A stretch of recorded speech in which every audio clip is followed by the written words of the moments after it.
Esta mañana nuestro texto de estudio va a ser la muy conocida historia de David y de Goliat, que se menciona en el primer libro de Samuel, en el capítulo 17.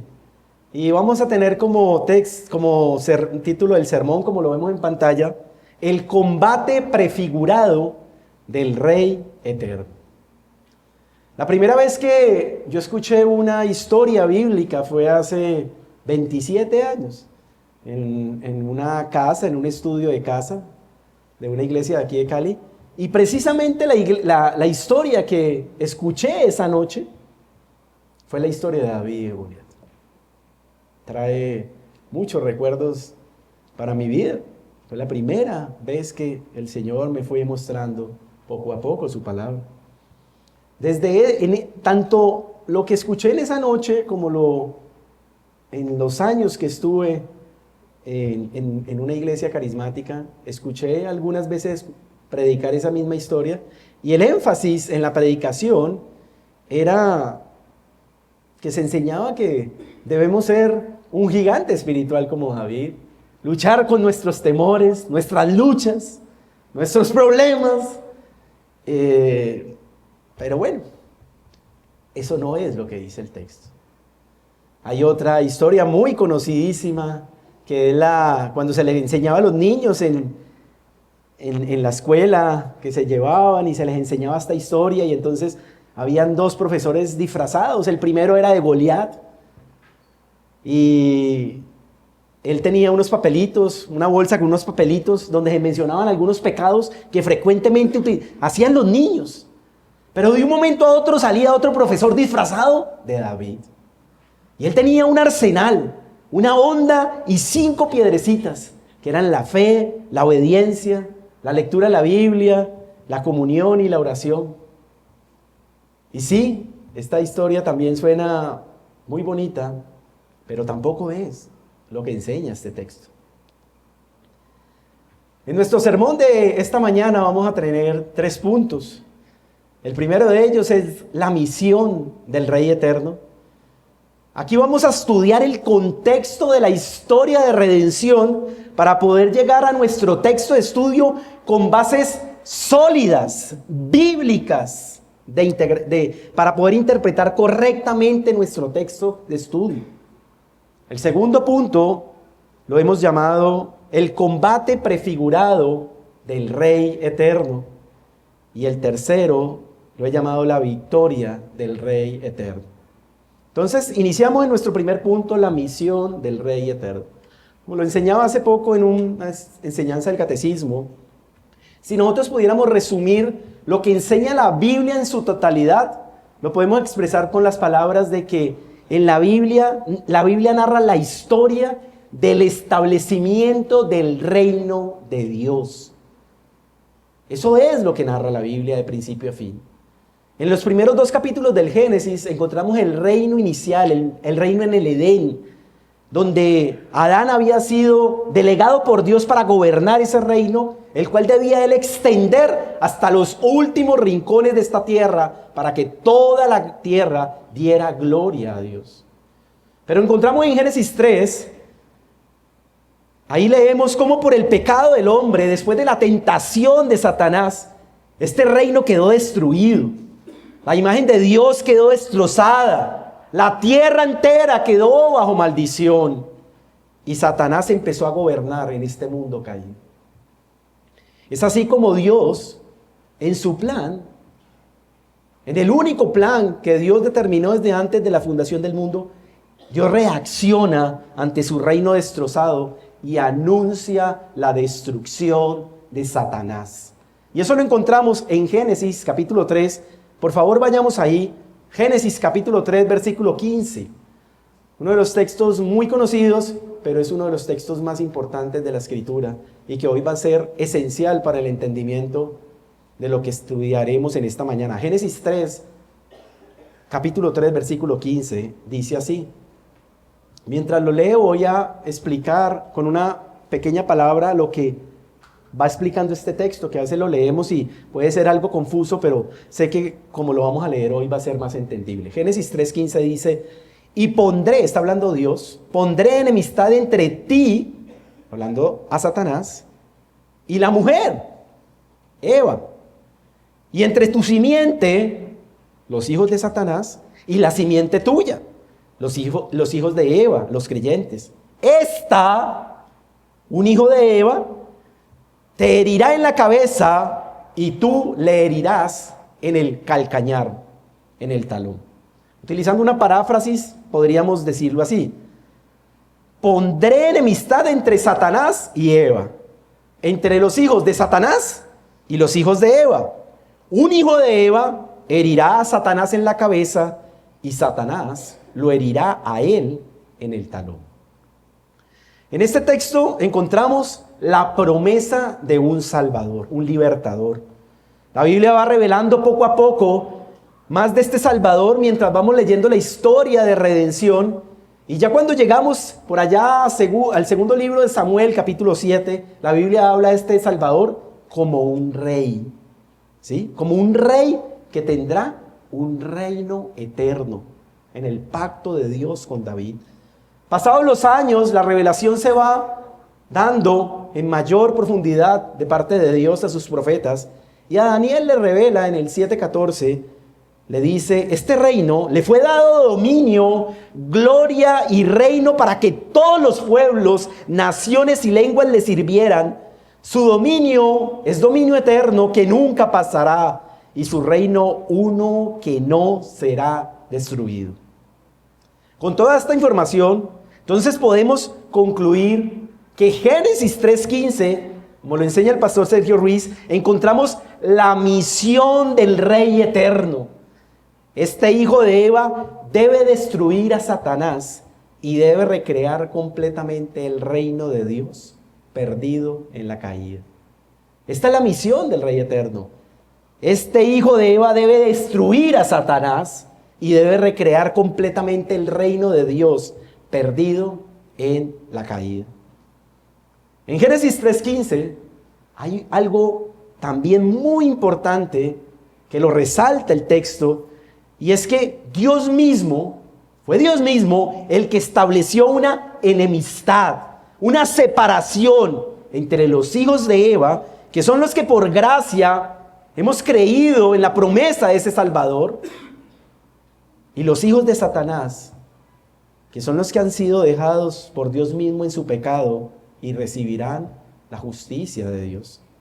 Desde Génesis 3:15 en adelante, mientras vamos leyendo la Escritura, siempre vamos a encontrar esta enemistad y esta separación. Vemos desde el principio a Caín, un hijo de Satanás, matando a Abel, su hermano, un hijo de Dios.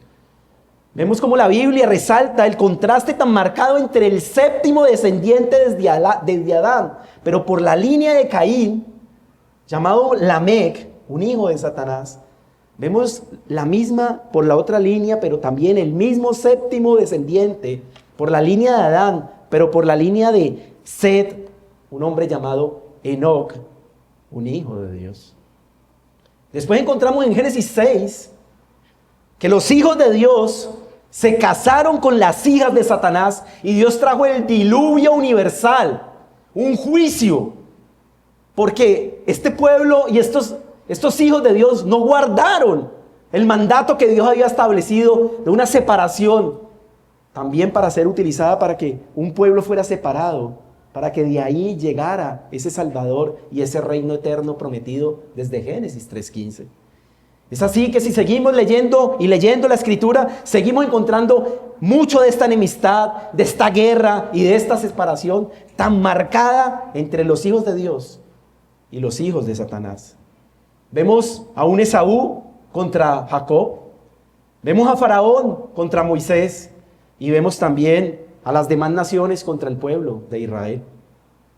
Ahora sí, teniendo en cuenta el contexto canónico, cuando hablamos de contexto canónico es de toda la Escritura, teniendo en cuenta lo que hemos estudiado hasta aquí, ya podemos llegar a la historia de nuestro texto de estudio, la historia de David y de Goliat, entendiendo que esta es otra batalla entre la descendencia de la mujer y la descendencia de la serpiente que se ha venido librando desde el Edén y que la Escritura lo va resaltando combate tras combate.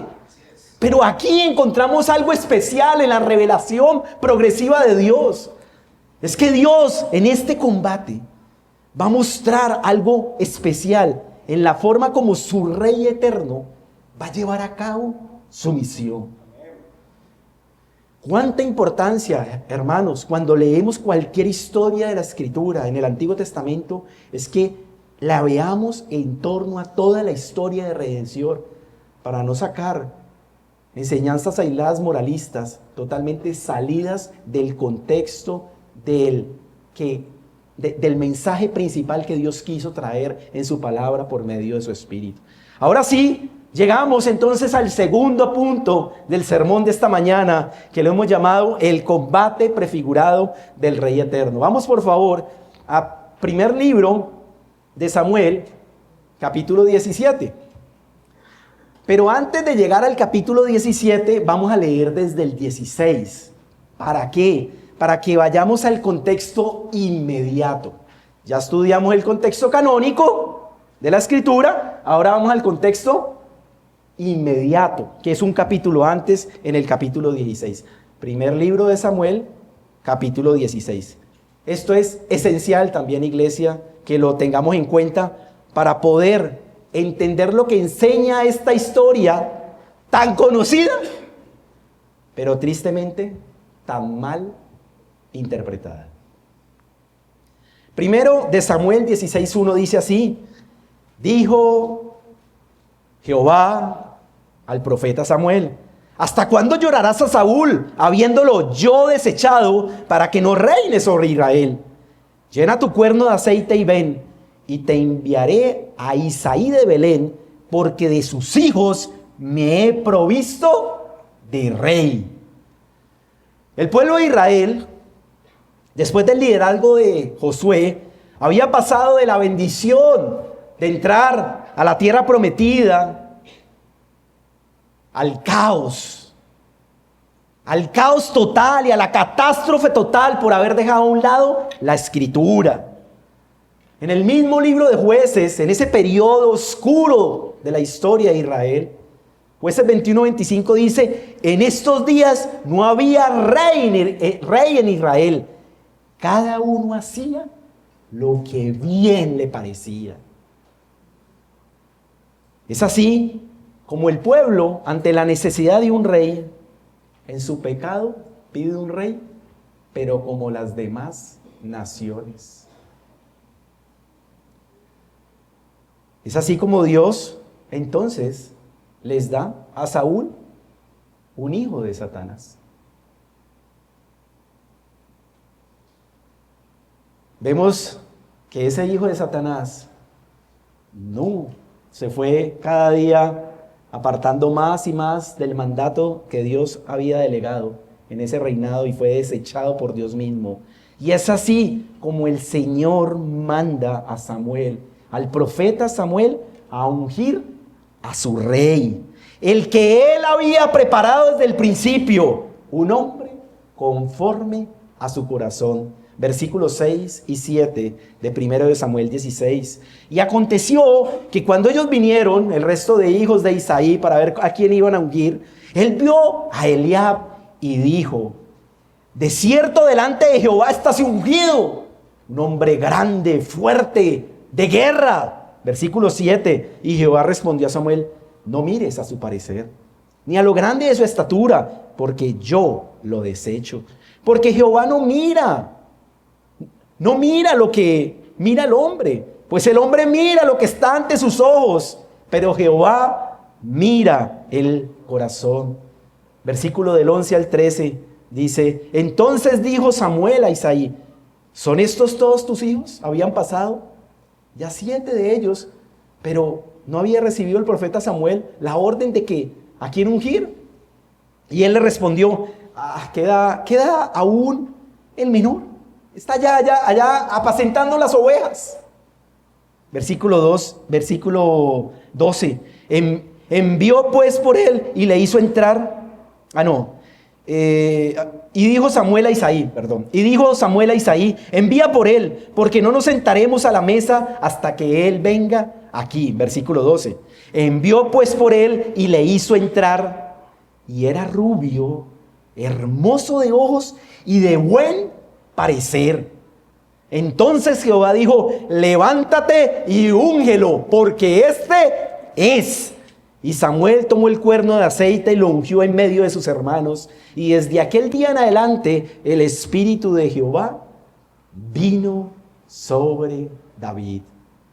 Dice Nancy Guti, toda la historia de Israel que encontramos hasta este momento en el Antiguo Testamento había apuntado hacia este día, hacia la unción de este rey pastor. David ahora se había convertido en el ungido del Señor. Una vez que comencemos a ver a David bajo esta luz, comienza a cambiar todo en la forma en que siempre hemos entendido lo que sucederá a continuación. Y termina para leer de esta sección el versículo 14 diciendo, el Espíritu de Jehová se apartó de Saúl. ¡Qué contraste, iglesia! Por un lado, Saúl ha sido desechado por Dios, pero por el otro lado, David ha sido ungido como el nuevo rey de Israel. Con este contexto inmediato, ahora sí, vamos a nuestro texto de estudio en 1 Samuel 17. Vamos a leer algunos textos principales porque la historia es muy larga. La podemos leer en este día del Señor en la casa y meditar más en ello. Y dice el versículo 4 al 11, salió entonces del campamento de los filisteos un paladín, el cual se llamaba Goliat de Gat, y tenía de altura 6 codos y un palmo, y traía un casco de bronce en su cabeza, y llevaba una cota de malla, y era el peso de la cota 5,000 siclos de bronce. Sobre sus piernas traía grebas de bronce y jabalina de bronce entre sus hombros. El asta de su lanza era como un rodillo de telar y tenía el hierro de su lanza 600 ciclos de hierro, e iba su escudero delante de él. Y se paró y dio voces a los escuadrones de Israel diciéndoles, ¿para qué os habéis puesto en orden de batalla? ¿No soy yo el filisteo y vosotros los siervos de Saúl? Escoged de entre vosotros a un hombre que venga contra mí. Versículo 9. Si él pudiera pelear conmigo y me venciere, nosotros seremos vuestros siervos. Y si yo pudiera más que él y lo venciere, vosotros seréis nuestros siervos y nos serviréis. Y añadió el filisteo, hoy yo he desafiado el campamento de Israel. Dadme un hombre que pelee conmigo. Versículo 11.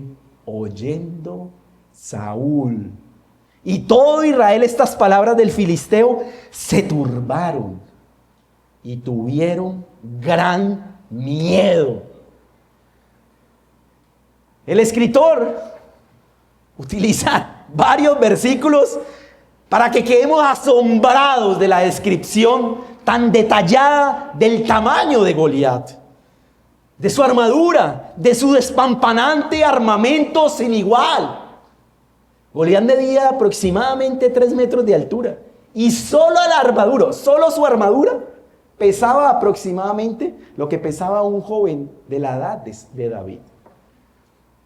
El versículo 5, mira lo que dice, y traía un casco de bronce en su cabeza y llevaba una cota de malla, y era el peso de la cota 5,000 ciclos de bronce. ¿Cota de malla? Dice John Walton, su armadura era de un conocido estilo de armadura egipcia, hecha de placas de bronce que cubría el cuerpo entero y que pesaba más de 55 kilos. Una cota de mallas se componía de 700 a 1,000 placas de varios tamaños. Estas placas se cosían a una prenda interior de cuero o de tela. Algunas traducciones lo traducen como armadura de escamas. Y aquí le quiero hablar a los niños. Niños, mírenme. Miren lo que está pasando aquí. La armadura de bronce de Goliat era como las escamas de una serpiente. Imaginémonos esto: cuando Goliat salió al campo de batalla, estaba cubierto de lo que parecía piel de serpiente de los pies a la cabeza. Niños, era como una serpiente de 3 metros de altura. Qué imagen que nos lleva a ver una sombra de los que venimos trayendo de que estamos leyendo la escritura desde Génesis 3:15, y nos encontramos con esta sombra, esta imagen de este Goliat. Versículo 10: dame un hombre que pelee conmigo, dijo Goliat. ¿Qué mejor hombre para pelear? ¿Quién? Saúl. ¿Qué mejor hombre que Saúl para enfrentarse a este gigante? Era el rey en ese momento de Israel, aunque Dios ya lo había desechado. El capítulo 10 del mismo libro de Samuel dice que Saúl era el hombre más alto entre todos los hombres de Israel. Fueron precisamente estas cualidades las que hicieron a Saúl tan deseable a los ojos de los israelitas, y por lo cual estaban tan felices de que fuera su rey. El pueblo de Israel había exigido a Dios y al profeta Samuel un rey como las demás naciones. Acompáñame al capítulo 8 del mismo libro de Primero de Samuel, versículos 19 al 20. Capítulo 8, versículos 19 al 20, ahí atrásito, que dice así: pero el pueblo no quiso oír la voz de Samuel y dijo: no, sino que habrá rey sobre nosotros, y nosotros seremos también como todas las naciones, y nuestro rey nos gobernará, y saldrá delante de nosotros, y hará nuestras guerras. Dice Richard Phillips: el candidato natural para luchar contra Goliat era el rey Saúl, ya que ir delante de Israel a la batalla era su trabajo. Pero Saúl estaba consternado y muy asustado. Y se pregunta Phillips: ¿qué hay de los muchos capitanes valientes de Saúl? Abner, su hijo Jonatán, o alguno de los otros hombres valientes que Saúl había estado reuniendo.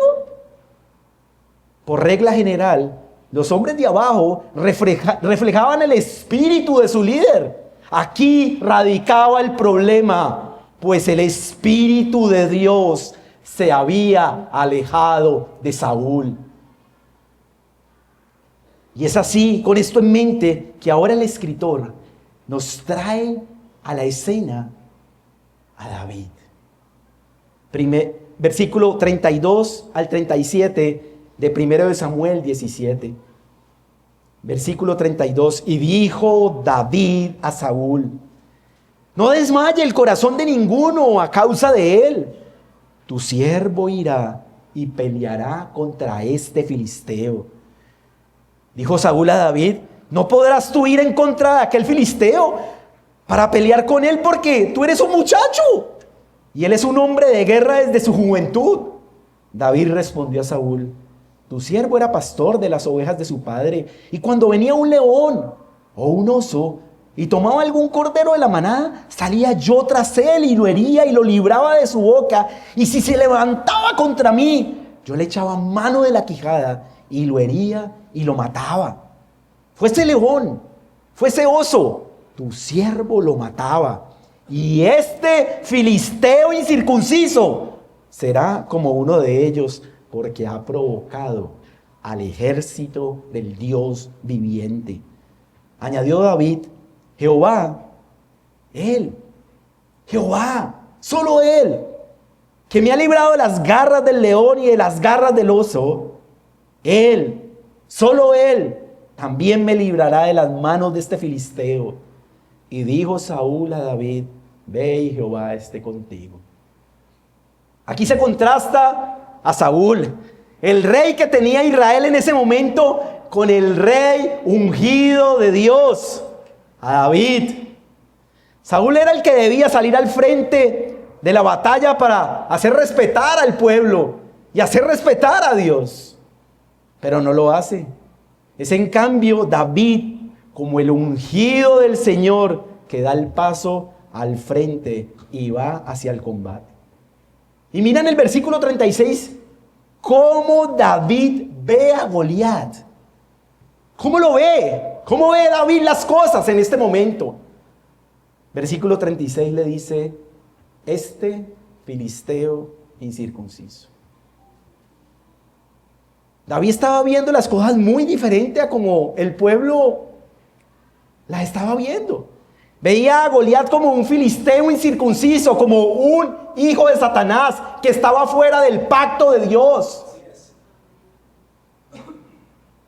Y lo peor de todo es que se estaba burlando de su Dios.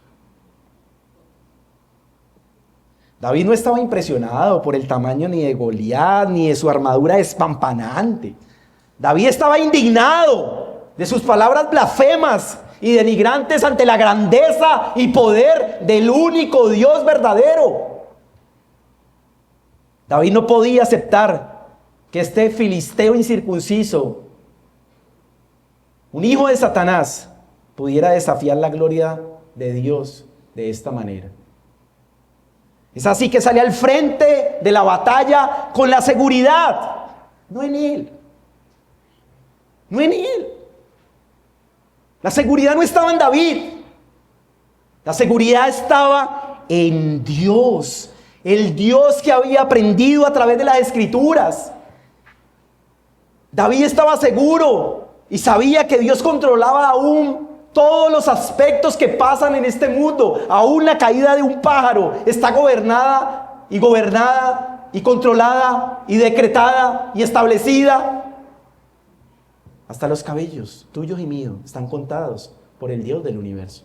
Él controla el universo. ¿Qué temor iba a tener David si él conocía a su rey? David conocía también, como lo vimos en el capítulo anterior, que ahora había sido ungido por Dios mismo para ser su representante ante su pueblo. Él era un verdadero creyente que descansaba en el poder de Dios. Y es así como leemos el versículo 40 al 47 que dice: y tomó su cayado en su mano y escogió 5 piedras lisas del arroyo y las puso en el saco pastoril, en el zurrón que traía, y tomó su honda en su mano y se fue hacia el filisteo. Y el filisteo venía andando y acercándose a David y su escudero delante de él. Y cuando el filisteo miró a David, le tuvo en poco, porque era muchacho y rubio y de hermoso parecer. Rubio y de hermoso parecer. Es como si el escritor nos estuviera diciendo: acuérdate de lo que hablamos en el capítulo anterior. Ten en cuenta estas palabras para lo que viene a continuación. Las trae otra vez a colación. En el ungimiento de David como rey se habían escuchado estas mismas palabras: rubio y de hermoso parecer. Y sigue diciendo el versículo 43: y dijo el filisteo a David: ¿soy yo perro para que vengas a mí con palos? Y maldijo a David por sus dioses. Dijo luego el filisteo a David: ven a mí y te daré, y daré tus carnes a las aves del cielo y a las bestias del campo. Entonces dijo David al filisteo: tú vienes a mí con espada, lanza y jabalina, mas yo vengo a ti en el nombre de Jehová de los ejércitos, el Dios de los escuadrones de Israel, a quien tú has provocado. Jehová te entregará hoy en mi mano, y yo te venceré y te cortaré la cabeza. Y daré hoy los cuerpos de los filisteos a las aves del cielo y a las bestias de la tierra, y toda la tierra sabrá que hay Dios en Israel. Y sabrá toda esta congregación que Jehová nos salva con espada y con lanza, porque de Jehová es la batalla, y Él os entregará en nuestras manos. Goliat tenía armas que impresionaban a todos los filisteos y a cualquier mortal lo hubieran impresionado en ese momento. Espada, lanza y jabalina. Pero estas armas eran insignificantes cuando se está desafiando al Dios del pueblo de Israel, al único Dios verdadero que había en el pasado generado batallas mucho más grandes y poderosas que esta. Por eso es que David en el versículo 45 dice: yo vengo a ti en el nombre de Jehová de los ejércitos, el Dios de los escuadrones de Israel. Recordando el pasado, todo establecido en lo que había, lo que la escritura iba hablando, lo que Dios iba haciendo poco a poco en la historia de su pueblo. De eso es que estaba cimentado David, en las palabras de la escritura, de lo que él va revelando de sus atributos perfectos y su poder. Y eso es lo que a nosotros como creyentes, como lo pasó con David, empezó a ver las cosas diferentes. ¿Y qué vemos en el versículo? ¿Y qué vemos aquí en esta parte del 45? David trae a memoria lo que Dios había hecho en el pasado. Dios había traído 10 plagas sobre los egipcios. Había destruido los carros del faraón abriendo el mar rojo. Ahora no iba a poder, siendo ahora su rey establecido, matar y destruir a este gigante. Estaba tan seguro, iglesia, estaba tan seguro David que iba a cortar la cabeza del gigante con una espada, que aunque David no tenía espada, la única espada la tenía Goliat. Él lo juró y lo dijo, como lo dice el versículo 46: Jehová te entregará hoy en mi mano, y yo te venceré y te cortaré la cabeza. Y termina el versículo 46: y toda la tierra sabrá que hay Dios en Israel. Este combate y esta victoria tendría también un objetivo teológico, como lo fue el éxodo de Egipto, el dar a conocer su nombre y su poder, de tal manera que Dios fuera glorificado, no solo por Israel, sino por todas las naciones. Y termina diciendo el versículo 47, enseñando una verdad que recorre todas las escrituras: y sabrá toda esta congregación que Jehová nos salva con espada y con lanza, porque de Jehová es la batalla. Es Dios, mis hermanos. Es solo Él el que siempre se lleva la gloria. Soli Deo gloria. Dice el versículo 48 al 53, y aconteció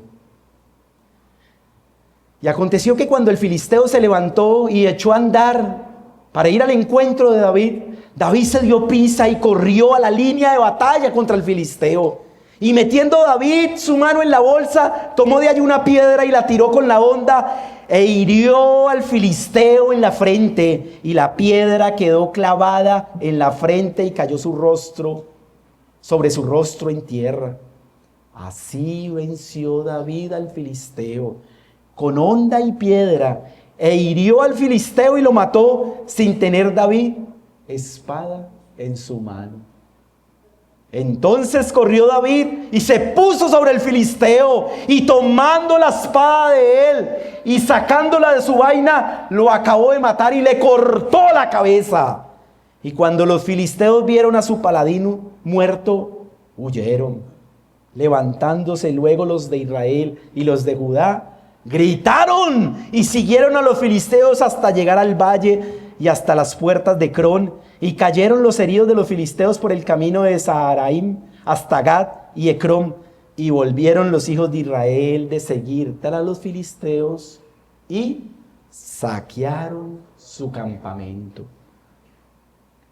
Es solo cuando leemos esta historia en su contexto inmediato, el capítulo 16 de este libro, y en su contexto canónico, como lo hemos visto desde Génesis 3:15, que entendemos que hay algo único para David que no se aplica a ninguno de nosotros. David ha sido presentado como el rey ungido de Dios. Él acaba de ser ungido por el profeta Samuel para realizar obras maravillosas para salvar al pueblo de Israel. Así que al matar al Goliat, así que a matar al gigante Goliat, lo hizo como el único rey ungido de Dios que podía ganar la batalla y salvar a su pueblo. Dice Greg Golgorty, David, el ungido, desafía al enemigo del pueblo de Dios y mata al gigante, no con ejércitos, sino en el nombre de Jehová de los ejércitos. Es un acontecimiento salvador en el cual el mediador escogido gana la batalla, mientras que las personas comunes se quedan al margen hasta que puedan disfrutar de los frutos de la victoria del Salvador. Este evento se suma a los preparativos necesarios para los acontecimientos del Evangelio, en el cual el Cristo de Dios, el ungido, gana la victoria sobre el pecado y la muerte a favor de su pueblo. Ahora sí, iglesia, estamos listos para ir al nivel superior, al cumplimiento, a la realidad de lo que esta sombra apuntaba, al acontecimiento salvador más glorioso de toda la historia humana, la victoria del Rey eterno. Y esto nos lleva a nuestro tercer punto del sermón en esta mañana, que tiene por nombre la victoria del Rey eterno. Como lo vimos en el primer punto, la misión del Rey eterno es destruir a Satanás y recrear completamente el reino de Dios perdido en la caída. Dios, en su sabiduría, ha dejado en las Escrituras las sombras, los tipos, las señales de cómo se llevará a cabo el cumplimiento de la misión del Rey eterno.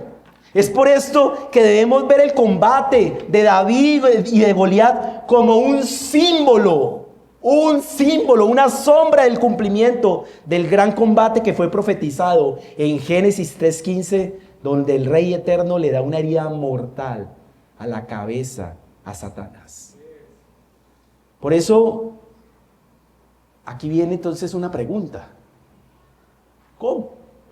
¿Cómo logrará su misión este Rey eterno? ¿Cómo lo hará? La misma Escritura nos lo responde en Hebreos capítulo 2. Vamos por favor ahí, iglesia. Hebreos capítulo 2, versículos del 14 al 15.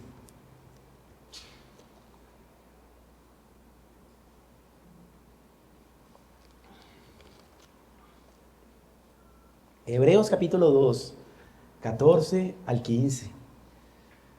Qué glorioso nosotros poder leer ahora la Escritura completa y ver cómo todo se ha ido cumpliendo. Vamos a leerlo en este texto. Miren esto.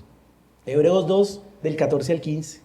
Así que, por cuanto los hijos participaron de carne y sangre, él también participó de lo mismo, para destruir por medio de la muerte al que tenía el imperio de la muerte, esto es, al diablo, y librar a todos los que por el temor de la muerte estaban durante toda la vida sujetos a servidumbre. La Nueva Traducción Viviente de este mismo texto lo traduce así: debido a que los hijos de Dios son seres humanos, hechos de carne y sangre, el Hijo también se hizo carne y sangre, pues solo como ser humano podía morir y solo mediante la muerte podía quebrantar el poder del diablo, quien tenía el poder sobre la muerte. Únicamente de esa manera el Hijo podía libertar a todos los que vivíamos esclavizados por el temor a la muerte. Aquí se nos enseña claramente que la muerte de Cristo en la cruz es la herida mortal que Dios le causa a Satanás. El plan de Dios era que el Rey Eterno destruyera a Satanás por medio de su muerte. La muerte del Rey Eterno como un sacrificio sustitutivo. Esto es lo que resaltó nuestro texto de estudio. Con la misma espada de Goliat, David le cortó la cabeza. Del mismo modo, Satanás quiso llevar a Jesús hacia la cruz, pensando que que iba a matar al Mesías y con eso lo iba a destruir totalmente. Pero él no se imaginaba que con la muerte del Mesías, Satanás iba a encontrar su propia muerte y su propia destrucción. Satanás no esperaba que Cristo usara la misma cruz para vencer la muerte y resucitar de entre los muertos. ¡Qué sabiduría la de nuestro Dios! ¡Qué grande! ¡Qué glorioso plan! Por eso, como lo vimos hace 8 días, aún los mismos ángeles están anhelantes viendo la historia, cómo se ha ido llevando a cabo. ¡Qué gloriosos tú y yo que estamos en este momento de la historia! Que podemos tener ya la escritura completa y ver cómo todas estas cosas se han ido cumpliendo paso a paso. Solo falta algo, poco, mi hermano, y ya lo vamos a ver. Y esto solo es una parte del cumplimiento de la misión del Rey Eterno. Volvamos por favor a nuestro texto de estudio, iglesia, a primer libro de Samuel en el capítulo 17. Ahora los versículos 52 y 53. Quise dejar algunas interpretaciones en esta tercera parte del cumplimiento en Cristo.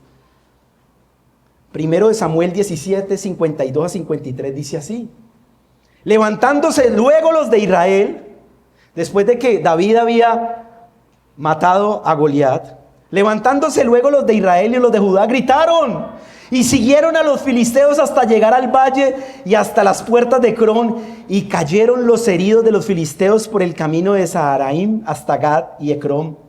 Y volvieron los hijos de Israel de seguir tras los filisteos y saquearon su campamento.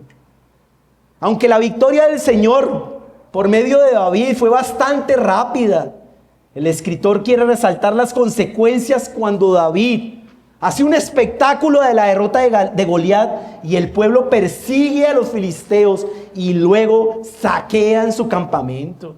Esto es una imagen gloriosa de la victoria de nuestro Rey Eterno, quien habiendo dado a Satanás una herida mortal en la cabeza, al morir en la cruz y ser exaltado en gloria en su resurrección, ahora al ejército del Rey Eterno, tú y yo, los creyentes, nosotros debemos saquear su campamento. Y esto es lo que nos lleva a nuestra primera aplicación de este sermón. Hermano, la escritura menciona, el mismo Jesús lo confirmó, que ahora Satanás ha sido atado después de la victoria de Cristo en la cruz y no puede engañar más a las naciones como lo hacía en el Antiguo Testamento.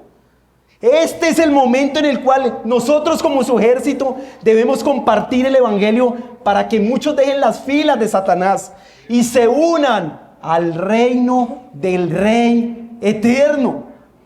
Iglesia, la victoria ya está ganada, ya lo hizo nuestro Rey, Él ya lo hizo todo. Tenemos ahora el Santo Espíritu de Dios morando en nosotros, la palabra completa. Compartamos la palabra. Llevémosle el mensaje más glorioso de salvación que un ser humano puede tener. No hay. Generalmente cuando le comparto yo a una persona le digo, mira, esto que te voy a decir es el mensaje más importante que a ti alguna persona en la vida te va a decir. Porque esto tiene consecuencias eternas. Aprovechemos este tiempo de Navidad, de diciembre, donde nos reunimos. Nos reunimos en familia. Pero para compartir el evangelio. No perdamos el tiempo hablando cosas sin sentido, sin edificación. Compartamos el evangelio y acordémonos que Cristo ya venció. Y nosotros venimos detrás como ese ejército, con la espada. Esta es la espada. No con armas de carne y sangre, sino con armas espirituales, como dice Efesios capítulo 6. Nuestro texto de estudio también resaltó la importancia que tuvo para David el ser ungido por el profeta Samuel para poder vencer a Goliat, no como un simple hombre, sino como el ungido de Dios para llevar a cabo una misión especial.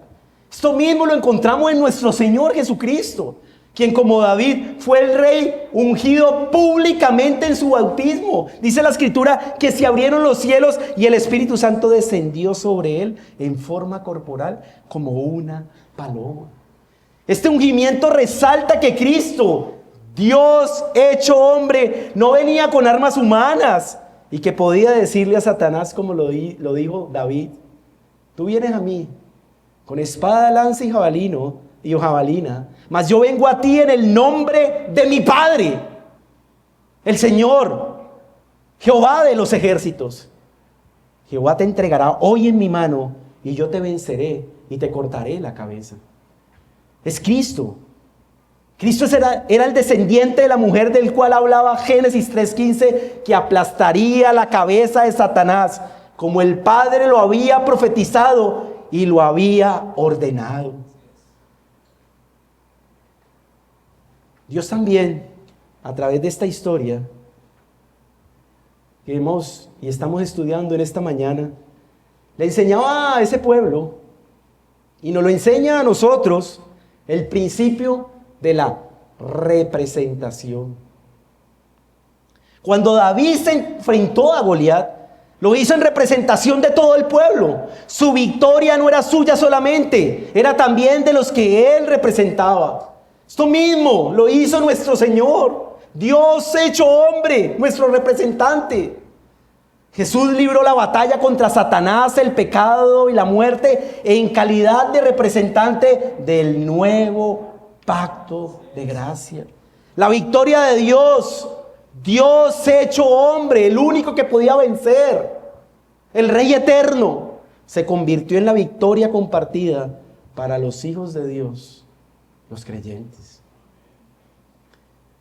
Pero así como Cristo es nuestro representante, del mismo modo los hijos de Satanás tendrán el mismo destino final del diablo al ser derrotado. Será el mismo que el de los filisteos después de la derrota de Goliat. Vamos otra vez a nuestro texto de estudio, pero al versículo 44. Primero de Samuel 17:44. Mira esto. ¿Cómo se cumple en la obra y en todo lo que viene y falta por cumplirse? Primero de Samuel 17:44 dijo Goliat hablándole a David. Dijo luego el filisteo a David: ven a mí y daré tu carne a las aves del cielo y a las bestias del campo. ¿Cuál fue la respuesta de David? No, Goliat, es al contrario. Tú y tus seguidores serán los que van a ser servidos para la cena de las aves del cielo y las bestias del campo. Versículo 46. Jehová te entregará hoy en mi mano y yo te venceré y te cortaré la cabeza. Pero no solo eso, que vimos que se cumplió, sino que mira lo que le dice ahora: daré hoy los cuerpos de los filisteos a las aves del cielo y a las bestias de la tierra. Después de que David cortó la cabeza de Goliat, versículo 52, mira lo que nos dice: levantándose luego los de Israel y los de Judá, gritaron y siguieron a los filisteos hasta llegar al valle y hasta las puertas de Crón, y cayeron los heridos de los filisteos por el camino de Saharaim hasta Gad y Ecrón. Efectivamente, los filisteos, los hijos de Satanás, quedaron esparcidos por todo ese territorio y se convirtieron en el festín de las aves del cielo y las bestias del campo, tal como lo había declarado y aún profetizado el rey David. Pero iglesia, esto solo era una imagen. Esto solo era una sombra. Todo lo que está en el Antiguo Testamento es una sombra de un festín mucho mayor para las aves de rapiña que vendrían más tarde.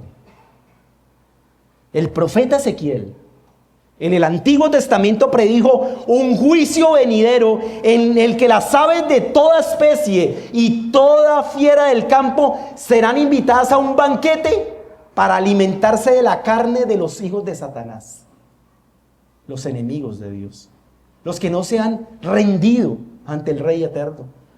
Ezequiel 39, vamos por favor ahí. Ezequiel capítulo 39, versículo 17. Ezequiel 39, versículo 17. Dice así: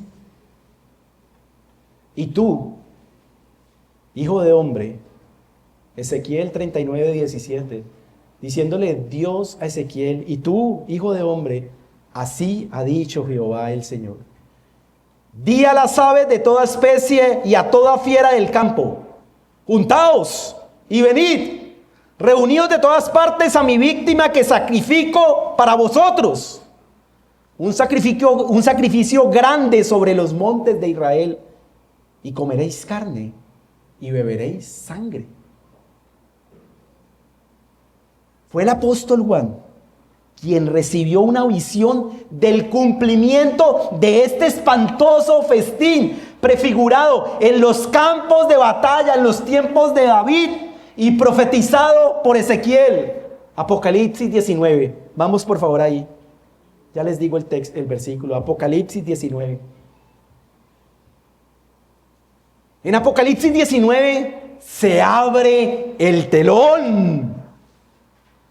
Se abre el telón de las cosas que van a suceder. Para que veamos el espantoso banquete que se servirá en la batalla final entre el ungido del Señor, el Rey Eterno, y los hijos de Satanás. La primera parte de Apocalipsis 19, los primeros versículos, describen la gran fiesta que disfrutaremos todos los que pertenecemos a Cristo, las cenas de las bodas del Cordero. Dice el versículo 7, gocémonos y alegrémonos y démosle gloria, porque han llegado las bodas del Cordero y su esposa se ha preparado. Se ha preparado con las justicias de Cristo para presentarnos ante el gran Rey. Pero al alegre relato de esta fiesta le sigue el relato de otra fiesta en la cual no hay celebración. Versículo 11 al 18 de Apocalipsis 19. Entonces vi el cielo abierto, y he aquí un caballo blanco, y el que lo montaba se llamaba Fiel y Verdadero, y con justicia juzga y pelea. Sus ojos eran como llama de fuego, y había en su cabeza muchas diademas, y tenía un nombre escrito que ninguno conocía sino él mismo. Estaba vestido de una ropa teñida en sangre, y su nombre es el Verbo de Dios. Y los ejércitos celestiales, vestidos de lino finísimo, blanco y limpio, le seguían en caballos blancos. De su boca sale una espada aguda para herir con ella a las naciones. Y él la regirá con vara de hierro, y él pisa el lagar del vino del furor y de la ira del Dios Todopoderoso. Y en su vestidura y en su muslo tenía escrito este nombre: Rey de Reyes y Señor de Señores. Y escucha el cumplimiento, iglesia. Escucha el cumplimiento, versículo 17. Y vi a un ángel que estaba en pie en el sol y clamó a gran voz, diciendo a todas las aves que vuelan en medio del cielo: venid y congregaos a la gran cena de Dios, para que comáis carne de reyes y de capitanes, y carne de fuertes, carne de caballos y de sus jinetes, y carne de todos, libres y esclavos, pequeños y grandes. Dios mismo. Es Dios mismo el que invita también a este banquete, pero va dirigido a todas las aves de rapiña. Pero este banquete será para que las fieras, después del juicio de Dios, para que coman y devoren a todos los que en su necedad tuvieron que recibir toda la ira de Dios por su pecado, por no haberse rendido al Dios del universo y creer al único Salvador, al único medio que Él ha dado, a su Hijo unigénito, como el Rey eterno y Salvador de nuestras vidas. Es así como el Rey eterno está llevando a cabo el cumplimiento de su misión. Pero falta algo supremamente importante, iglesia. Falta algo muy importante que nos lo mencionó Génesis 3:15. Y es que ahí vimos que se resaltó la enemistad y la separación entre los hijos de Dios y los hijos de Satanás. La misión del Rey eterno no podía terminar sin llevarse a cabo la separación total y definitiva de estos dos grupos.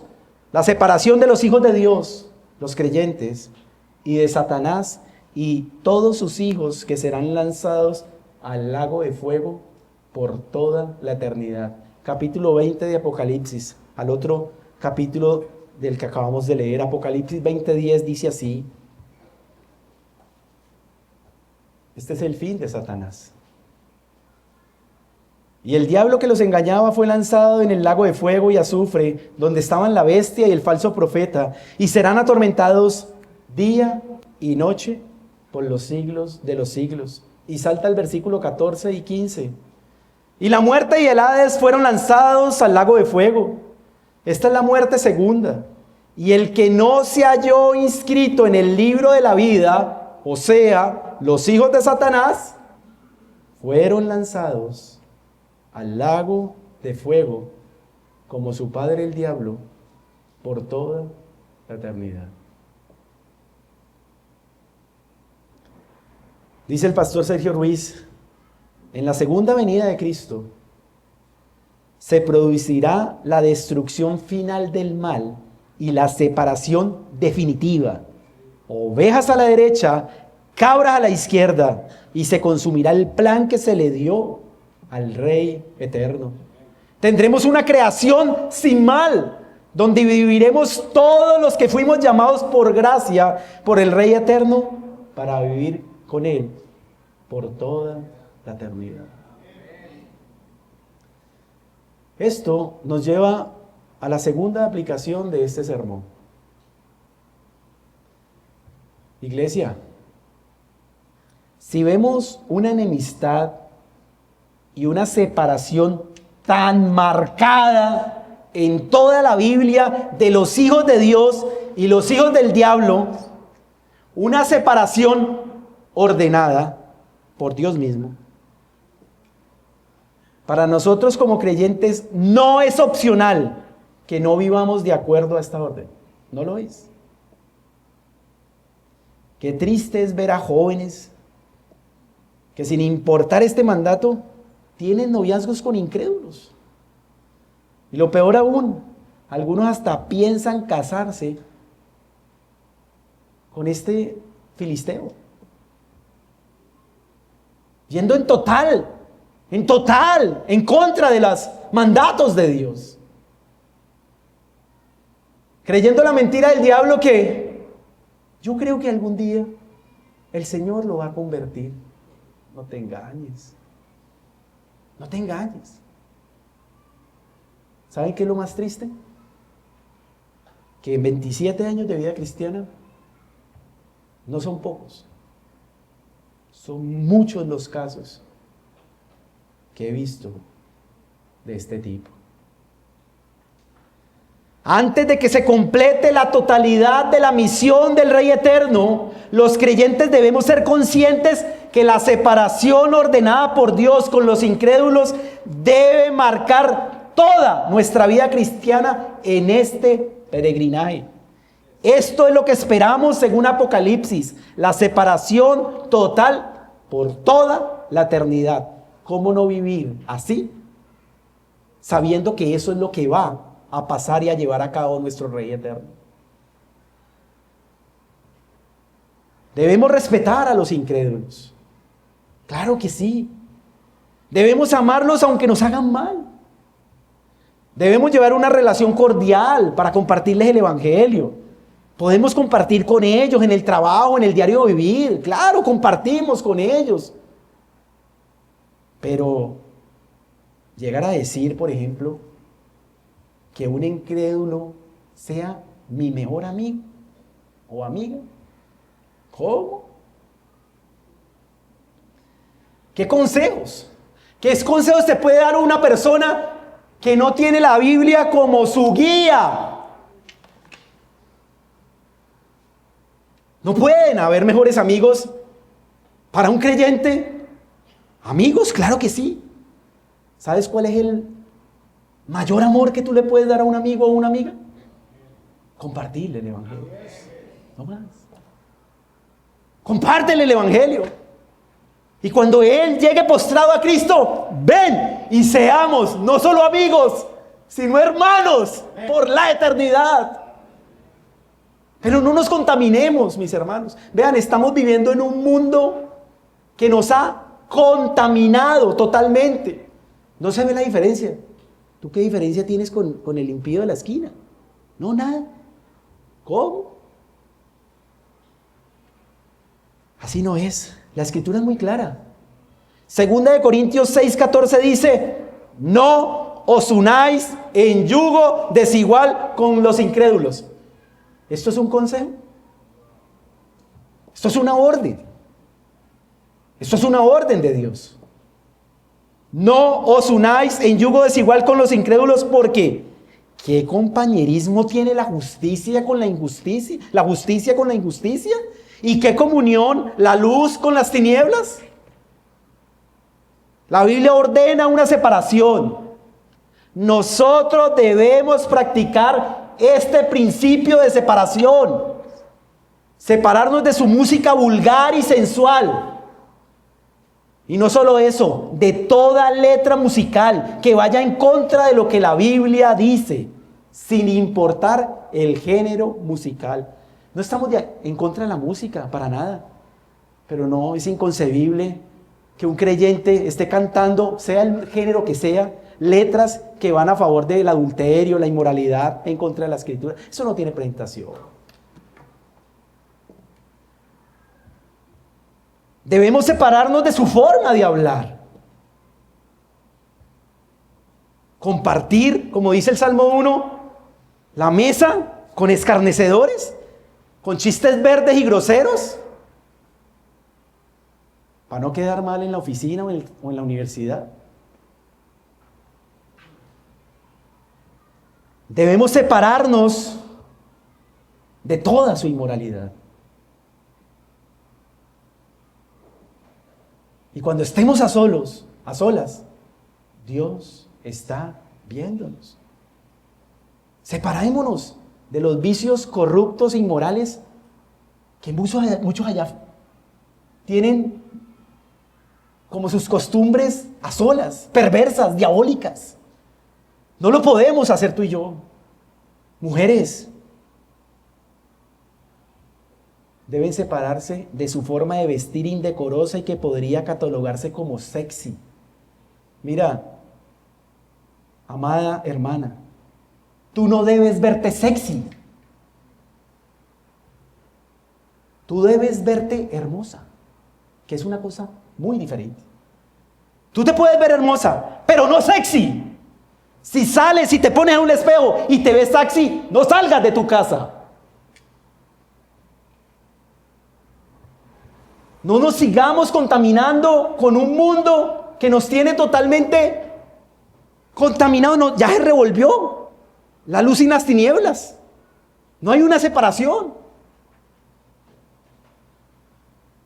Y debemos separarnos de muchas otras cosas que ya el Espíritu Santo nos mostrará a cada uno. Preparémonos, iglesia, estando conscientes de esto, que esta separación, como lo leímos hace un momento, es con lo que el Rey Eterno terminará su misión que encomendó en Génesis 3:15. Y termino con estas palabras. Si tú vienes acompañándonos hace poco, o nos acompañas hoy por primera vez, hoy has visto el fin que le espera a los que neciamente se han rebelado contra Dios.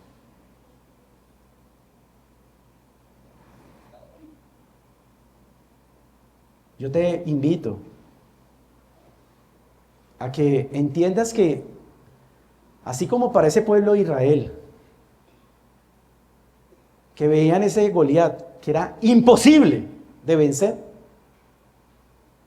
así es también para nosotros los creyentes, que debemos ver lo imposible en nuestra condición pecaminosa, podernos presentar ante un Dios santo, santo, santo. Él no tolera el pecado.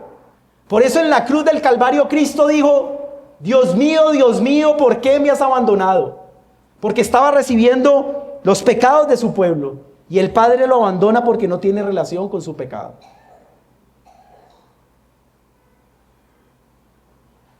Tú y yo nacimos en una condición separados de la presencia de Dios. Nuestro pecado no lo tolera Dios, no podemos presentarnos ante Él, es imposible. Es como cuando veían a ese Goliat y decían: es imposible. Solo Dios, hecho hombre, se encarnó, quien cumplía la perfección que el Padre demandaba. Vivió la vida perfecta que tú y yo no podemos vivir y murió en la cruz, recibiendo toda la ira de Dios por los pecados de los que algún día íbamos a creer en Él. Él resucitó en gloria, mostrando a su Padre que ese sacrificio sustitutivo fue de olor fragante y que ahora solo los que estemos en Él podemos entrar a su presencia y disfrutar de lo que viene en ese reino eterno, donde tendremos un Rey eterno al cual felizmente adoraremos, obedeceremos y alabaremos por la eternidad.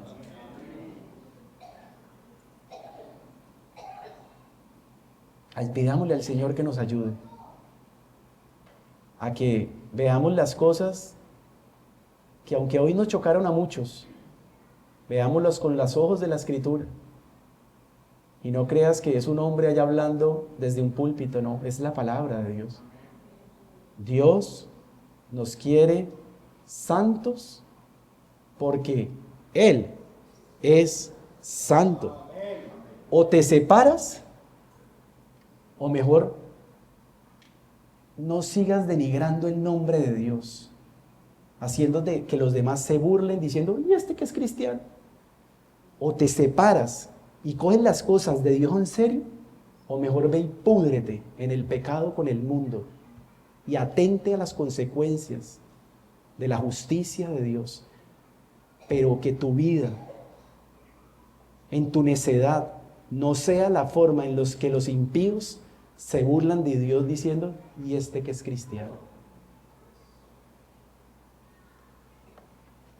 Qué duro es caer en las manos de un Dios airado.